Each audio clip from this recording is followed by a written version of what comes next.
Okay. അപ്പോൾ ഇനി വരുന്നത് റിലയബിലിറ്റി അലോക്കേഷൻ എന്നൊരു ടോപ്പിക്കാണ്. എന്ന് പറഞ്ഞാൽ നമുക്കിപ്പോൾ ആലോചിക്കാം, ഇപ്പോൾ ഒരു സിസ്റ്റം ഉണ്ടെന്ന് വെച്ചോ. സിസ്റ്റത്തിൽ 4 യൂണിറ്റ്സ് ഉണ്ട്, 4 സീരീസിൽ കണക്ട് ചെയ്തിരിക്കുകയാണ്. അപ്പോൾ നമുക്കൊരു ടാർഗറ്റ് റിലയബിലിറ്റിയാണ്. ചിലപ്പോൾ ഈ ഓരോ യൂണിറ്റിനും ഓരോ റിലയബിലിറ്റി കാണും. ഇതെല്ലാം വെച്ച് നമുക്ക് സിസ്റ്റത്തിൻ്റെ റിലയബിലിറ്റി കണ്ടുപിടിക്കാൻ പറ്റും.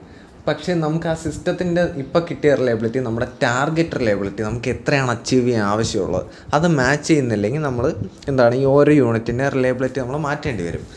റിഡൻഡൻസി നമുക്ക് കൊടുക്കാം, അത് നമ്മൾ ഇപ്പോഴും നോക്കുന്നില്ല. റിലയബിലിറ്റി അലൊക്കേഷനിൽ റിഡൻഡൻസി അല്ല, നമ്മൾ ഓരോ യൂണിറ്റിൻ്റെ റിലയബിലിറ്റി മാറ്റാനാണ് നമ്മൾ നോക്കുന്നത്. അപ്പോൾ അത് ഓരോന്നിൻ്റെ എത്ര ആക്കണം എന്ന് കണ്ടുപിടിക്കുന്ന പ്രോസസ്സിനെയാണ് റിലയബിലിറ്റി അലൊക്കേഷൻ എന്ന് പറയുന്നത്. അതിന് നമുക്ക് പ്രൈമറി ആയിട്ട് 3 മെത്തേഡ്സ് ഉണ്ട്. ആദ്യത്തെ മെത്തേഡാണ് ഈക്വൽ അലോക്കേഷൻ മെത്തേഡ്. അപ്പോൾ നമുക്കറിയാം യൂസ്ഫുൾ ലൈഫിൽ R=E⁻λT അതല്ലേ. അതായത് ആറും ലാംഡയും ഡയറക്റ്റ്ലി റിലേറ്റഡാണ്. അപ്പോൾ നമ്മൾ ഇവിടെ റിലയബിലിറ്റി അലോക്കേഷൻ നമ്മൾ ചെയ്യുന്നത് ലാംഡയുടെ ടേംസിലാണ്, ഡയറക്റ്റ്ലി റിലയബിലിറ്റിയുടെ ടേംസിലല്ല, ലാംഡയുടെ ടേംസിലാണ്. ഓരോ റിലയബിലിറ്റിക്ക് ഓരോ കറസ്പോണ്ടിങ് ലാംഡ കാണുമല്ലോ. ലാംഡ കൂടുമ്പോഴല്ലേ റിലയബിലിറ്റി കുറയുന്നത്. അപ്പോൾ നമ്മൾ ലാംഡയാണ് ഇവിടെ അഡ്ജസ്റ്റ് ചെയ്യുന്നത്. അപ്പോൾ നമ്മൾ എന്താ ചെയ്യുന്നത്, ഉദാഹരണത്തിന് ഓക്കെ, ഇപ്പം നമുക്ക് ഇത് സീരീസ് അല്ലേ, ഓരോന്നിനും ഇതിന് 7/10⁶ ആണ് ഇതിൻ്റെ ലാംഡ, ഇതിന് 5, ഇതിന് 12/10⁶, ഇവിടെ 6/10⁶. അപ്പോൾ ഇത് സീരീസ് അല്ലേ. അപ്പോൾ ഇവിടെ നമ്മൾ നോക്കുമ്പോൾ നമ്മുടെ സിസ്റ്റത്തിൻ്റെ ലാംഡ സീരീസ് ആകുമ്പോൾ എല്ലാം നമുക്ക് ആഡ് ചെയ്യാൻ പറ്റും. 7 + 5 12, 12 + 12 24, +6 30.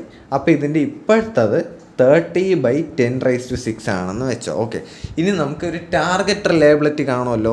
ഈ ടാർഗറ്റ് റിലയബിലിറ്റിക്ക് കറസ്പോണ്ടിങ് ആയിട്ട് ഒരു ലാംഡ കാണുമല്ലോ, ഫെയിലിയർ റേറ്റ് കാണുമല്ലോ.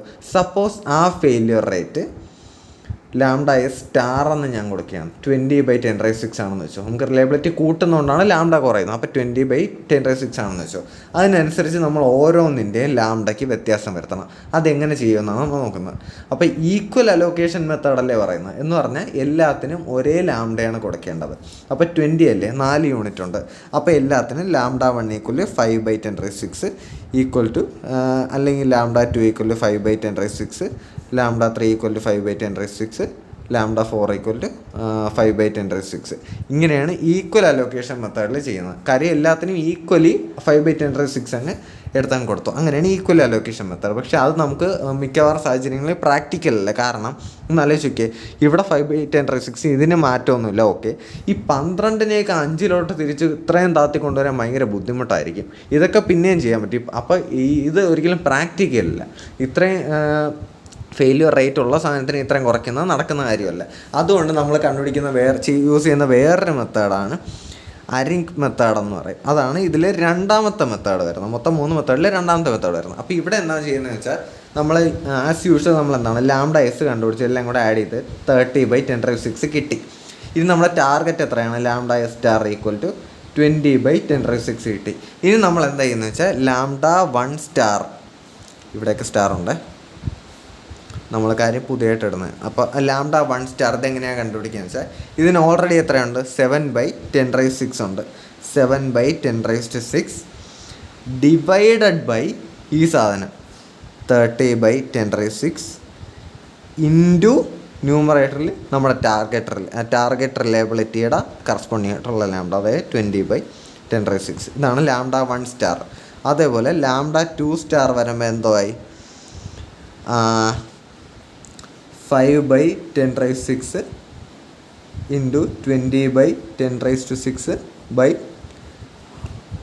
30/10⁶. ഇങ്ങനെയാണ് വരുന്നത്. അപ്പോൾ ഓരോന്നിനും അലോക്കേറ്റ് ചെയ്യുമ്പോൾ λ1 λ2 ഒന്നും ഈക്വൽ ആയിരിക്കില്ല. ആ ഈക്വൽ അലോക്കേഷൻ മെത്തേഡിൽ നിന്നുള്ള ഡിഫറൻസ് അതാണ്. ഇവിടെ ഈക്വലായിട്ട് വരില്ല. മറിച്ച് ഈ 12 എന്നുള്ളത് ചിലപ്പം 9 ആവും, 5 എന്നുള്ളത് ചിലപ്പോൾ 4 ആവും. അങ്ങനെ ഭയങ്കര റീസണബിൾ ആയിട്ടുള്ള ചേഞ്ചസ് ആയിരിക്കും ഓരോന്നിനും വരുന്നത്. നമുക്ക് ടാർഗറ്റ് റിലയബിലിറ്റി അച്ചീവ് ചെയ്യാനും പറ്റും. അതാണ് ഈ അരിങ്ക് മെത്തേഡിന് ഈ ഈക്വൽ അലോക്കേഷൻ മെത്തേഡിനേക്കാളും മുകളിലുള്ള ഒരു അഡ്വാൻറ്റേജ്.